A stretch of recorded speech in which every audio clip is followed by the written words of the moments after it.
श्री स्वामी समर्थ. सर्व भक्तांचे स्वामी कृपा या आपल्या यूट्यूब चॅनलमध्ये स्वागत आहे. सर्व भक्तांवर स्वामी कृपा कायम असावी ही स्वामींच्या चरणी प्रार्थना. चला तर व्हिडिओला सुरुवात करूया. पण त्याआधी चॅनलवर जर नवीन असाल तर चॅनलला सबस्क्राईब करून चॅनलला नक्की सहकार्य करा. बघा, आपल्या सर्वांच्याच घरात अशा खूप वस्तू असतात ज्या आपण वापरत तर नाहीच, पण फेकून पण देत नाही. तुटलेल्या, बंद पडलेल्या, मोडलेल्या अशा खूप वस्तू असतात. आपल्याला असे वाटते की आपण ते नंतर नीट करून वापरू किंवा नंतर आपल्याला काहीतरी कामाला येतील त्या वस्तू, म्हणून आपण तशाच ठेवून देतो आणि मग त्या वस्तू आपल्या घरात वर्षानुवर्ष तशाच पडून राहतात. पण तुम्हाला माहीत आहे का, वास्तुशास्त्रानुसार अशा वस्तू जर तुम्ही घरात ठेवल्या तर त्यामुळे आपल्या वास्तूमध्ये नकारात्मक ऊर्जा येते आणि मग आपल्याला त्या नकारात्मक ऊर्जेचा प्रचंड त्रास होतो. म्हणून आज मी तुम्हाला ज्या वस्तू सांगणार आहे त्या आजच घराच्या बाहेर काढा. त्या वस्तूंची योग्यरित्या विल्हेवाट लावा आणि तुमच्या घरातील नकारात्मक शक्ती बाहेर काढा. चला तर मग पाहूया त्या कोणत्या वस्तू आहेत. 1. बघा, देवी देवतांच्या भंग पावलेल्या मूर्ती म्हणजे फुटलेल्या किंवा तडा गेलेल्या मूर्ती घरात ठेवल्याने देवदोष लागतो आणि मग घरात अनेक समस्या निर्माण होतात. तसेच घरात एका देवाच्या एकापेक्षा जास्त मूर्ती घरात ठेवणे सुद्धा टाळावे. नको असलेल्या मूर्ती लवकरात लवकर वाहत्या पाण्यात सोडाव्या किंवा अशा मूर्ती पवित्र वृक्षाखाली ठेवाव्यात.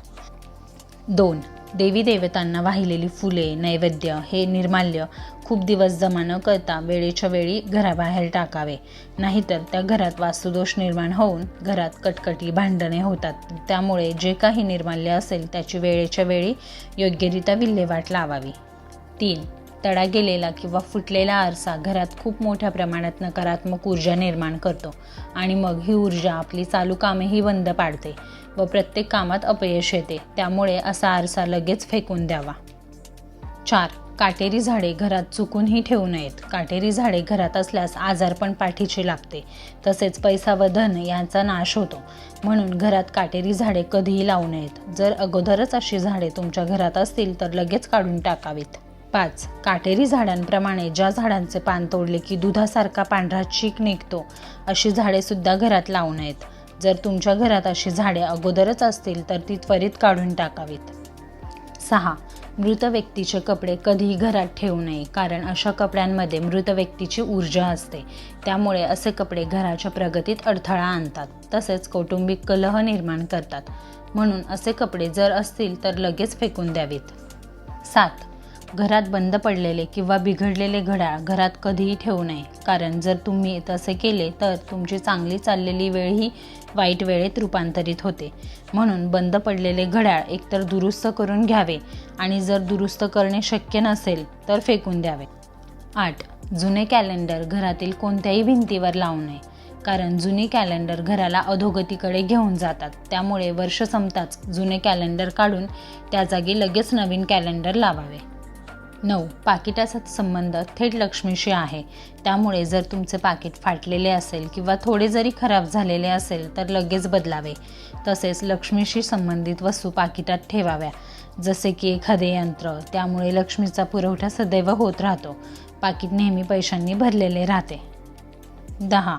घराला किंवा वाहनाला नजर लागू नये म्हणून आपण जी लिंबू मिरची बांधतो ती लिंबू मिरची आठवडा झाला की काढून दुसरी लावावी. नाहीतर त्याचा फायदा होण्याच्या ऐवजी आपले नुकसानच होते.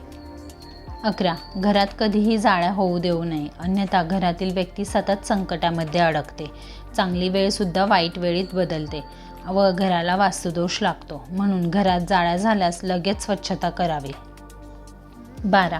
घरात कधीही वाहत्या पाण्याचे चित्र, हिंसक प्राण्यांचे चित्र, युद्धप्रसंगाचे चित्र किंवा उदास स्त्रियांचे फोटो कधीही लावू नये, नाहीतर घरात वास्तुदोष निर्माण होतो.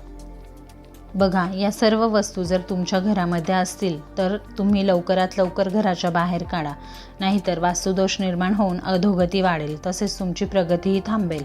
तर मी सांगितलेली माहिती तुम्हाला कशी वाटली ते नक्की सांगा. माहिती आवडल्यास व्हिडिओला लाईक, शेअर नक्की करा. तसेच स्वामी कृपा चॅनलला सबस्क्राईब करायला विसरू नका. धन्यवाद.